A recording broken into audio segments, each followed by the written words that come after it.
so much motherfucking design on right now. Break it down, bring it back, make it clap. I got 3 old thoughts, new guap, where that bitches on my line, and you know. Materi pertama, regulasi dan standar akuntansi sektor publik. Konsep regulasi publik. Regulasi berasal dari bahasa Inggris yakni regulation atau peraturan. Dalam Kamus Bahasa Indonesia, Tim Reality 2008, kata peraturan mengandung kaidah yang dibuat untuk mengatur, petunjuk yang dipakai untuk menata sesuatu dengan aturan dan ketentuan yang harus dijalankan dan dipatuhi. Secara umum, regulasi biasa diartikan sebagai prinsip atau aturan dengan atau tanpa kekuasaan koersif hukum yang digunakan dalam mengendalikan, mengarahkan, atau mengelola kegiatan, organisasi, atau sistem. Secara hukum, regulasi diartikan sebagai peraturan berdasarkan dan dimaksudkan untuk melaksanakan bagian tertentu dari undang-undang seperti untuk perlindungan lingkungan, peraturan yang diberlakukan untuk atau ketentuan undang-undang. Sedangkan regulasi publik merupakan ketentuan yang harus dijalankan dan dipatuhi dalam proses pengelolaan organisasi publik, baik pemerintah pusat, pemerintah daerah, partai politik, yayasan, LSM, organisasi keagamaan atau tempat peribadatan, dan organisasi sosial masyarakat lainnya. Konsep standar akuntansi sektor publik. Standar akuntansi sektor publik merupakan rangkaian standar yang diimplementasikan dalam praktik pengelolaan organisasi sektor publik, di mana akuntansi dan keuangan merupakan tali merahnya.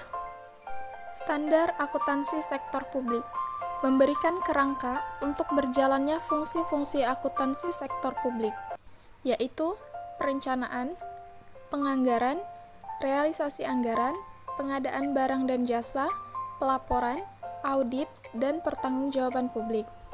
Standar tersebut merupakan acuan yang telah disepakati dan ditetapkan oleh organisasi yang berkompetensi serta berwenang dalam bidang terkait. Jenis standar dalam sektor publik. Secara umum, terdapat 6 jenis standar yang mengatur organisasi sektor publik, yaitu standar nomenklatur. Standar nomenklatur berpedoman pada proses perencanaan dan pertanggungjawaban yang terkait dengan pengkodean aktivitas publik atau transaksi publik yang terjadi dan berbagai barang dan jasa yang telah dihasilkan. Sehingga, standar nomenklatur merupakan pengikat berbagai organisasi publik dengan kegiatan, program, dan wujud hasil dari semua kegiatan dan programnya. Standar harga. Standar harga dapat didefinisikan sebagai standar biaya dan harga satuan tertinggi yang dapat dibeli atau dibayarkan dan belum termasuk pajak penghasilan, serta dapat dinegosiasikan kembali untuk memperoleh harga yang wajar, sebagaimana harga yang berlaku di pasaran apabila terdapat perubahan harga. Standar akuntansi biaya sektor publik dirancang untuk mencapai keseragaman dan konsistensi dalam pengukuran penetapan dan pengalokasian biaya pada organisasi sektor publik. Standar akuntansi biaya sektor publik merupakan perangkat aturan regulasi dan persyaratan organisasi sektor publik yang sulit. Standar ini menyediakan prosedur yang kaku dan tidak fleksibel. Standar pelayanan minimal. Standar pelayanan minimal adalah suatu standar dengan batas-batas tertentu untuk mengukur kinerja penyelenggaraan kewenangan wajib organisasi publik yang berkaitan dengan pelayanan dasar kepada masyarakat yang mencakup jenis pelayanan, indikator, dan nilai. Dengan kata lain, standar pelayanan minimal adalah tolak ukur kinerja dalam menentukan capaian jenis dan mutu pelayanan dasar oleh organisasi kepada masyarakat atau konsumen. Standar pelayanan minimal merupakan ketentuan mengenai jenis dan mutu pelayanan dasar yang merupakan urusan organisasi yang berhak diperoleh masyarakat secara minimal.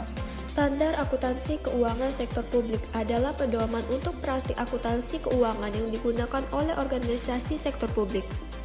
Standar akuntansi keuangan sektor publik memiliki kepentingan untuk menilai jasa yang diberikan oleh organisasi sektor publik dan kemampuannya untuk terus memberikan jasa tersebut.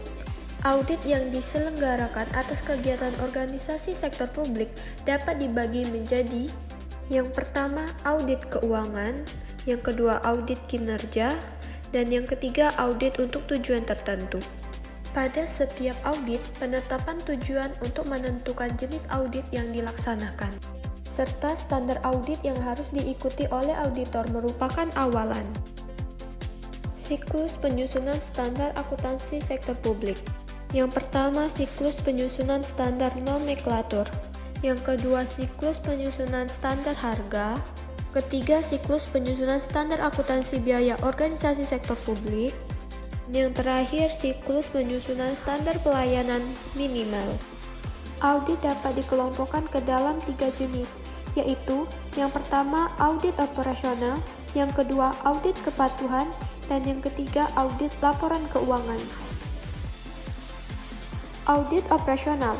Dalam jenis audit ini, pelaksanaan audit difokuskan pada pemeriksaan efisiensi dan efektivitas operasional perusahaan. Bukti yang dikumpulkan terkait dengan operasional perusahaan akan dibandingkan dengan standar atau kebijakan yang telah ditetapkan oleh perusahaan. Audit laporan keuangan. Dalam pelaksanaan audit laporan keuangan, auditor berfokus untuk menentukan tingkat kewajaran dan tingkat kesesuaian antara laporan keuangan dengan standar akuntansi yang berlaku, seperti PSAK, IFRS, dan GAAP.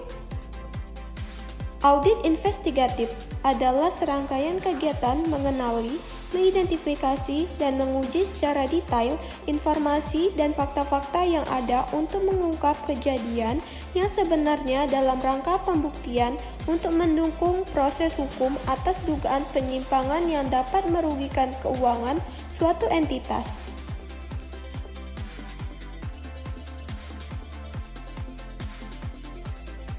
Penyelesaian sengketa antara regulasi terkait standar. Dalam penyelesaian sengketa antara regulasi terkait standar, standar mencatat kerangka kerja yang di dalamnya terdapat kondisi sistem aturan yang akan berfungsi sehingga perbedaan dalam penerapan regulasi tersebut bisa terkurangi. Standar ini merupakan turunan dari regulasi di dalamnya. Standar telah ditetapkan dengan jumlah minimum yang harus terpenuhi. Ketika kondisi minimum ini terpenuhi, sistem akan beroperasi dengan tekanan optimal dan akan memberikan layanan atau produk yang memadai. Dalam penyelesaian sengketa antara regulasi terkait standar, seorang pemangku kepentingan harus menggunakan pengetahuan dan keterampilan profesionalnya secara efektif dan menyertakan kondisi minimum tertentu.